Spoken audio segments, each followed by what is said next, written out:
Hello उच्चतर माध्यमिक द्वितीय बर्षर ছাত্ৰ ছাত্ৰীবৃন্দ,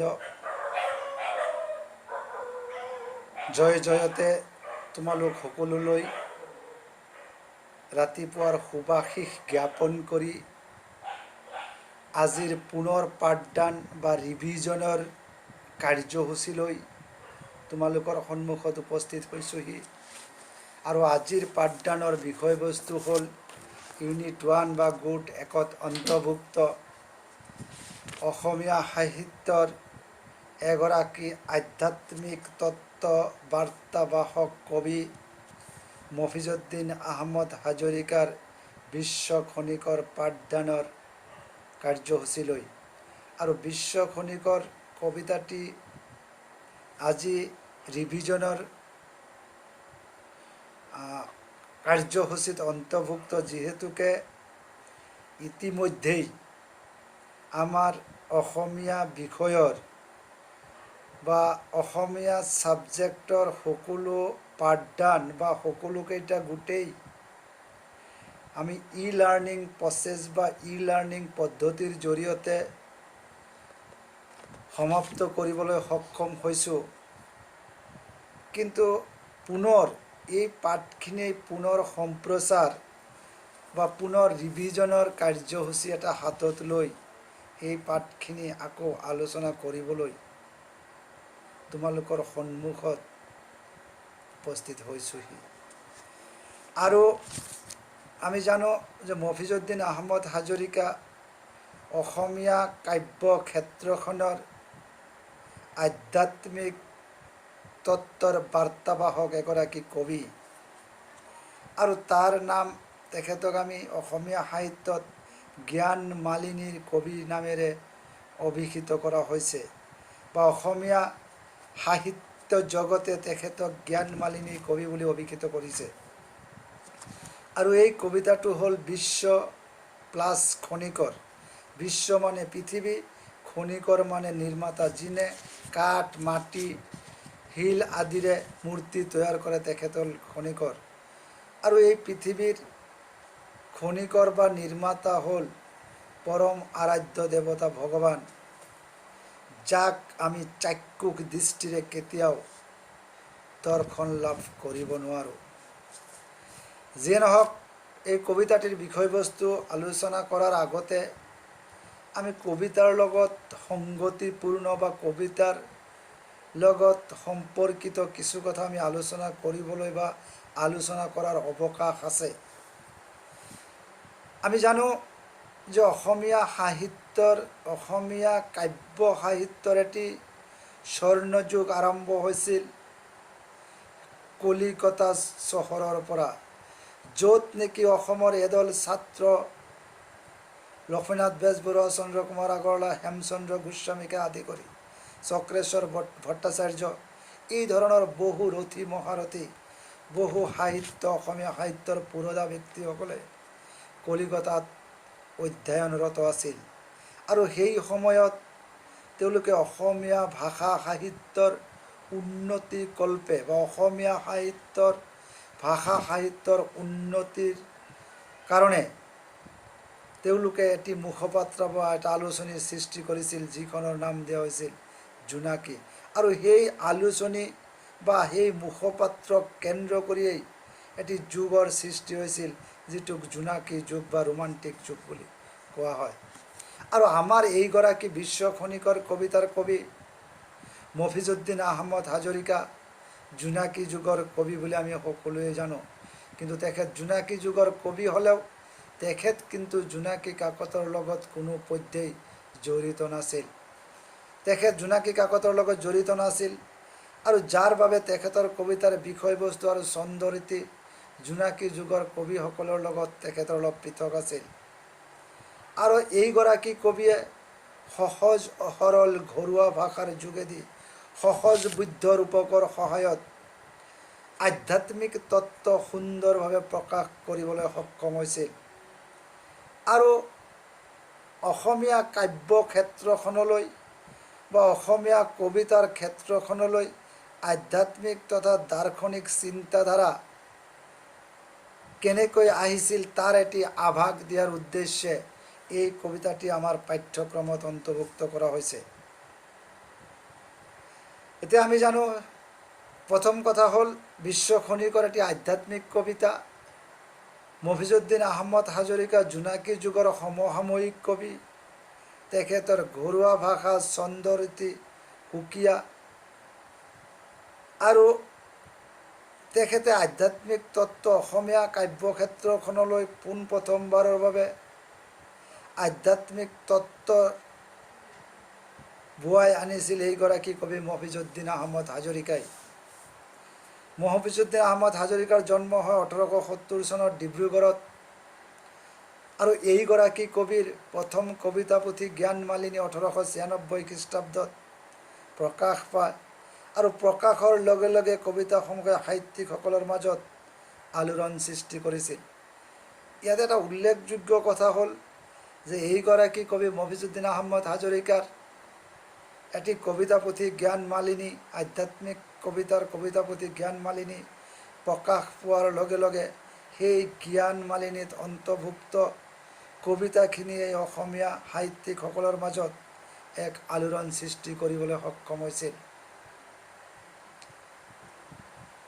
আৰু এই জ্ঞানমালিনী কবিতা পুথিখনৰ বাবেই মফিজুদ্দিন আহমদ হাজৰিকাক অসমীয়া সাহিত্য জগতত জ্ঞানমালিনীৰ কবিৰূপে অভিহিত কৰা হৈছিল, বা এই কবিতা পুথিৰ লগত তেখেত জড়িত আছিল কাৰণেই তেখেতক জ্ঞানমালিনীৰ কবি হিচাপে আখ্যা দিয়া হৈছিল বা বিভূষিত কৰা হৈছিল। কিন্তু তেখেতৰ আন এটি কবিতা পুথি আছে যিখনৰ নাম হ'ল তত্ত্ব পাৰিজাত, আৰু এই তত্ত্ব পাৰিজাত কবিতাটি তেখেতৰ মৰণোত্তৰৰ বাবে প্ৰকাশ পাইছিল।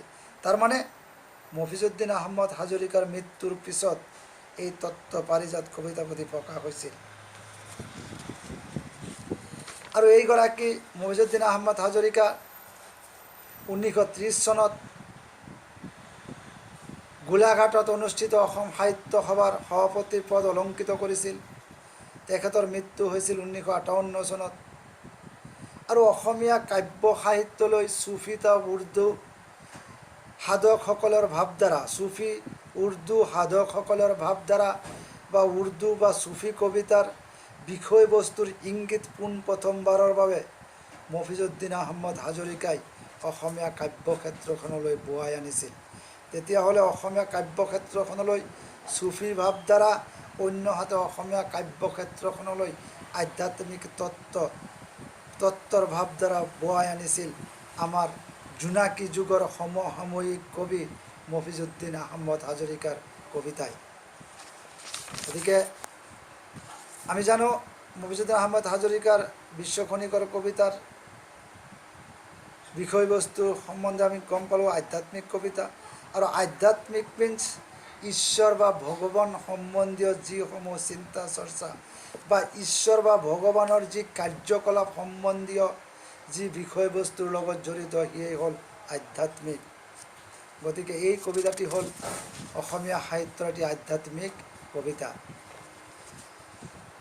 এতিয়া মূল পাঠ আমি আৰম্ভ কৰাৰ আগতে আমি কবিতাটিৰ বিষয়বস্তুৰ আৰু কিছু কথা আমি জানিব লাগিব, যে এই কবিতাটিত উপৰঞ্চি তথ্য হিচাপে তেখেতৰ কিছু কথা আলোচনা কৰা হৈছে, যে সত্য ৰজ তম তিনিটা গুণ বুলি কোৱা হৈছিল।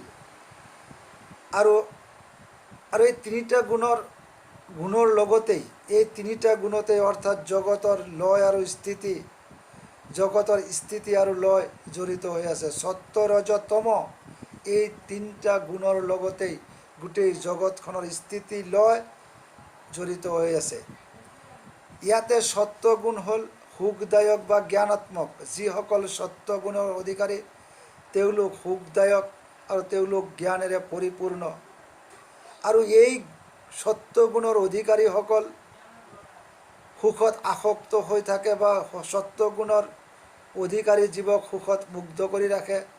ৰজ গুণ হ'ল ৰাগাত্মক, অৰ্থাৎ ই মানুহক বিষয়ত আসক্ত কৰে। ৰজ গুণে ৰাগাত্মক, ই মানুহক বিষয় বাবদ মানুহক বিভিন্ন কাৰ্য পদ্ধতিৰ লগত আসক্ত কৰি ৰাখে। তম গুণ হ'ল অজ্ঞানৰ পৰা আহে। যিসকল অজ্ঞানী, যিসকলে পৃথিৱী সম্বন্ধে ভগৱান সম্বন্ধে অজ্ঞান, তেওঁলোকে এই তম গুণৰ কবলত পৰে। আৰু এই গুণে তেওঁলোকক মুখত উৎপাদন প্ৰমাদ আলস্য নিদ্ৰাৰ সকলো ঢাকি ৰাখি জীৱক মুখপাশত বন্দী কৰি ৰাখে। মাই ডিয়াৰ ষ্টুডেণ্ট, সত্যগুণৰ অধিকাৰী হ'লে জ্ঞান আৰু সুখ পোৱা যায়, ৰজগুণে দুখ নমাই আনে আৰু তমগুণে জীৱনলৈ অজ্ঞানতা নমাই আনে। ওপৰঞ্চি তথ্য হিচাপে এই তিনিটা বিষয়ত সন্নিৱিষ্ট কৰা হৈছে। যিয়ে নহওক, এতিয়া এই যে বিশ্ব খনিকৰ বা বিশ্ব নিৰ্মাতা ভগৱান, কিন্তু তাক আমি পৃথিৱীৰ কোনো জীৱই চাক্ষুষ দৃষ্টিৰে তাক কিন্তু আমি প্ৰত্যক্ষ কৰিব নোৱাৰোঁ। কিন্তু তথাপিও আজিৰ সমাজখনক কিছুমান ব্যভিচাৰী, কিছুমান অৰ্ধ ভণ্ড, কিছুমান ভণ্ড মহাপুৰুষে ভগৱানৰ লগত দৰ্শন লাভ কৰাও বুলি বিভিন্ন সময়ত সহজ সৰল জনসাধাৰণক আভুৱা ভৰিবলৈ সক্ষম হৈছে। গতিকে এই কথা 100% সমূলঞ্চে মিথ্যাচাৰ। কেতিয়াও ভগৱানৰ স্বৰূপ কোনেও উপলব্ধি কৰিব নোৱাৰে, ভগৱানক চাক্ষুষ দৃষ্টিৰে কোনেও দৰ্শন লাভ কৰিব নোৱাৰে। যিয়ে নহওক, এই কবিতাটিৰ মূল পাঠৰ বিষয়ে আমি কিছু আলোচনা কৰিম। কবিয়ে প্ৰথমতে কৈছে, দেখা নাই যদিচ্ছাটো আছে তিলোকৰ, নিশ্চয় নিশ্চয় এটি বিশ্ব খনিকৰ। দেখা নাই যদিচ্ছাটো, যদিও আমি দেখা নাই, যদিচ্ছতে মানে যদিও আমি দেখা নাই, কিন্তু তথাপিও ত্ৰিলোক, ত্ৰিজগত, তিনিটা জগত, আৰু এই তিনিটা জগত হ'ল স্বৰ্গ, মৰ্ত্য আৰু পাতাল।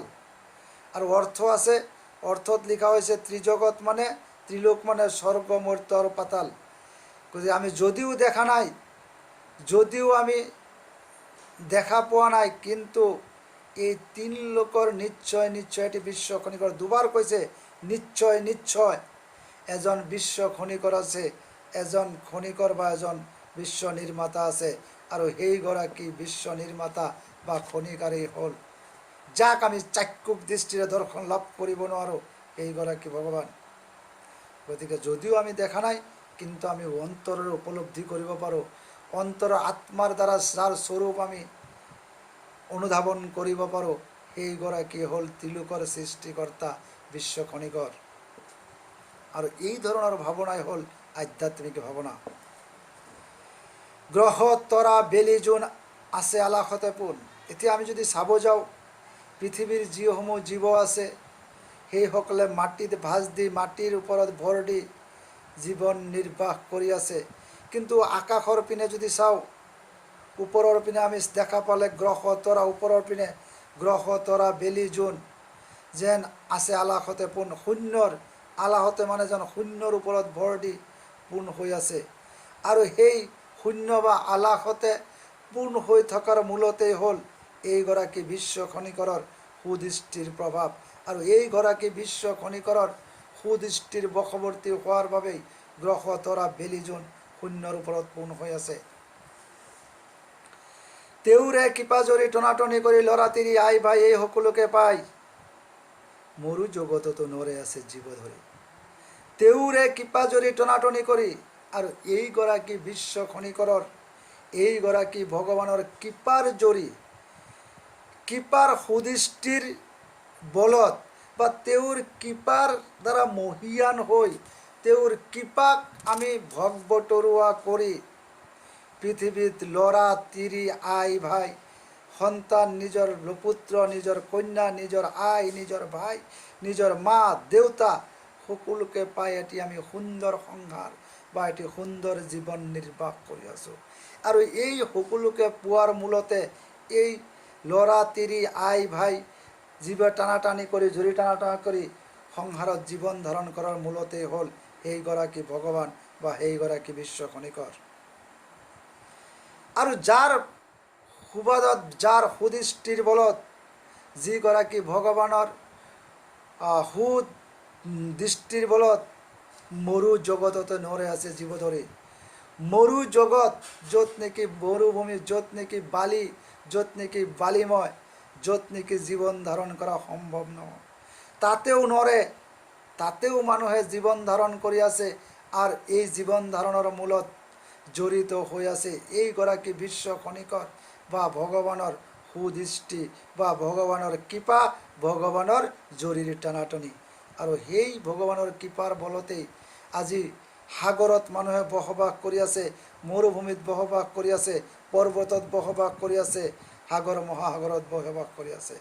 কিন্তু এই বসবাস বা মানুহৰ জীৱন ধাৰণৰ মূলতে এইগৰাকী ভগৱান বা বিশ্ব খনিকৰৰ কৃপা জড়িত হৈ আছে। তাৰপিছত কৈছে কবিয়ে যে তেওঁৰে মহিমাৰ নাই কোনো উৰপাৰ।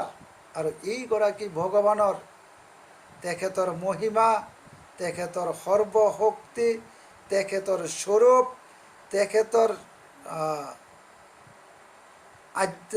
তেখেতৰ মহিমাৰ শেষ নাই। তেওঁৰ মহিমাৰ নাই কোনো উৰপাৰ। তেওঁৰ মহিমাৰ, তেখেতৰ স্বৰূপ, তেখেতৰ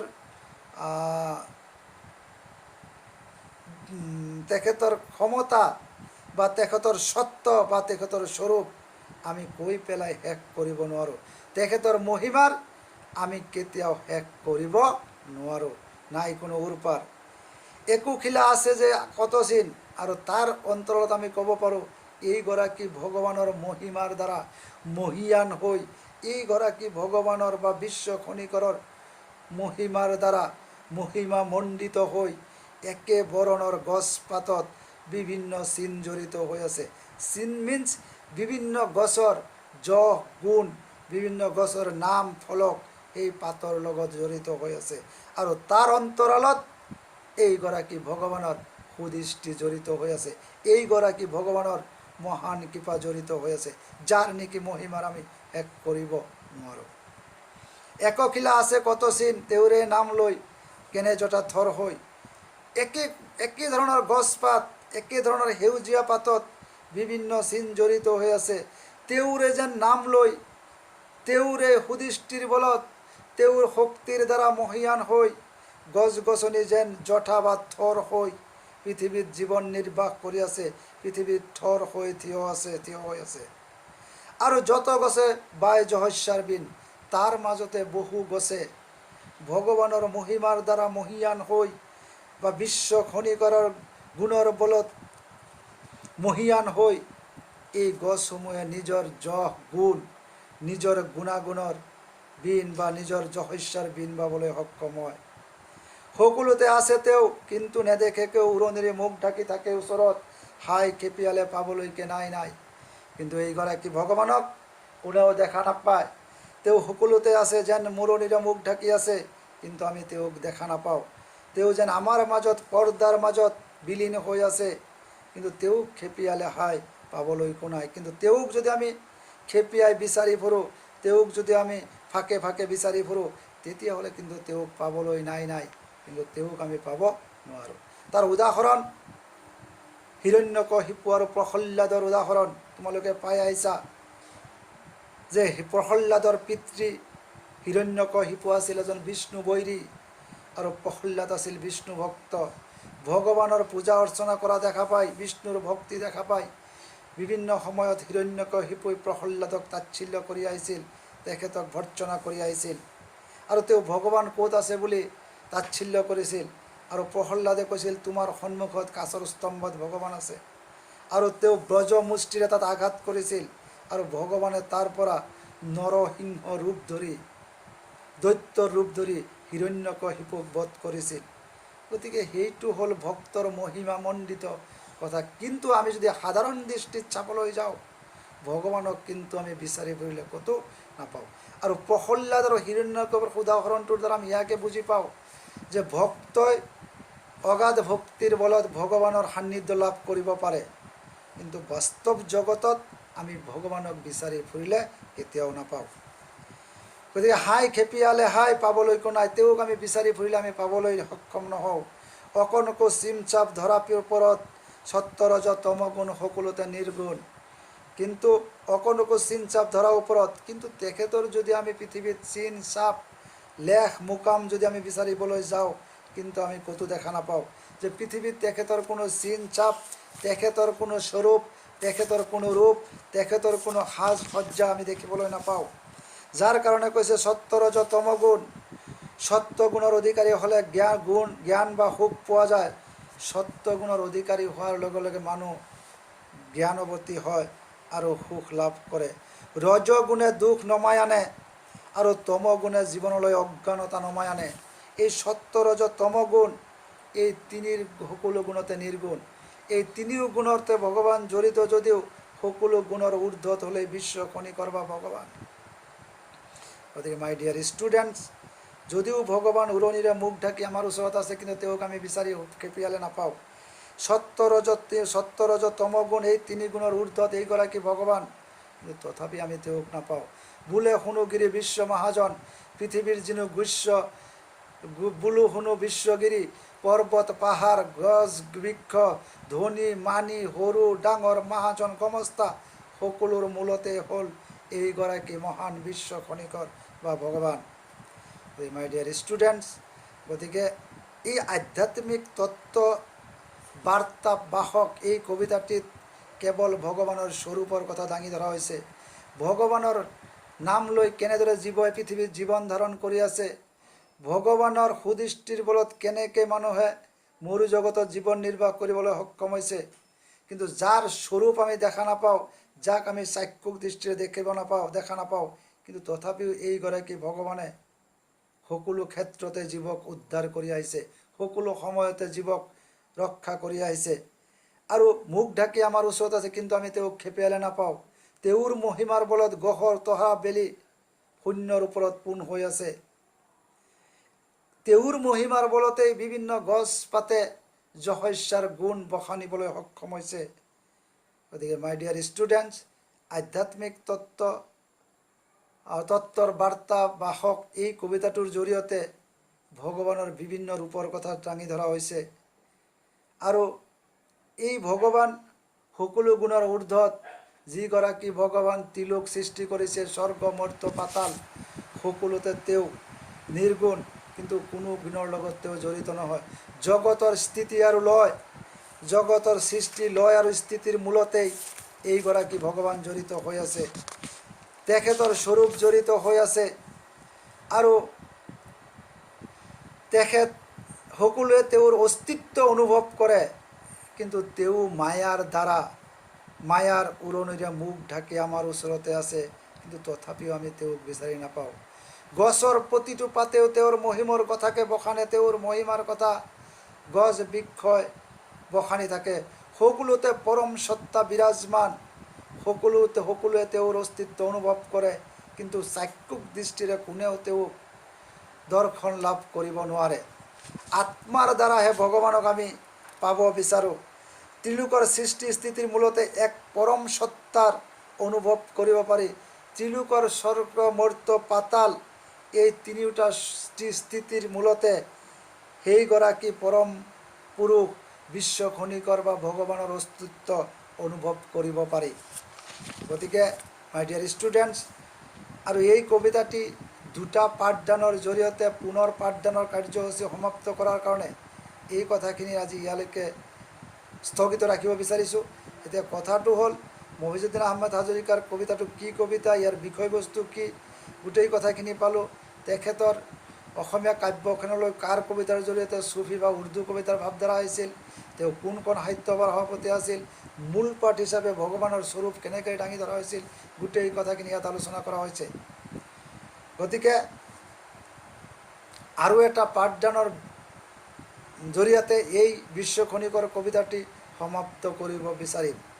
কিন্তু আজিৰ মূল পাঠৰ কথাখিনি আমি ইয়াতে উপলব্ধি কৰিম যে ত্ৰিলোক সৃষ্টিকৰ্তা এজন বিশ্ব খনিকৰ আছে, যিয়ে যাৰ সুবাতত যা সুদৃষ্টিৰ বলত শূন্যৰ ওপৰত ভৰ দি গ্ৰহ তৰা বেলি শূন্যৰ আলাসত পোন হৈ আছে, যাৰ কৃপাদৃষ্টি টানাটনি কৰি পৃথিৱীত মানুহে আই ভাই তিৰি পিতৃ মাতৃ সকলোক লৈ এটা পৰিয়াল, সুন্দৰ পৰিয়াল লৈ জীৱন যাপন কৰি আছে, যাৰ মহিমাৰ বলত মহীয়ান হৈ মৰুভূমিত বা থৰ মৰুভূমিত মানুহে জীৱন ধাৰণ কৰিবলৈ সক্ষম হৈছে। এইজন ভগৱানৰ মহিমাৰ শেষ নাই।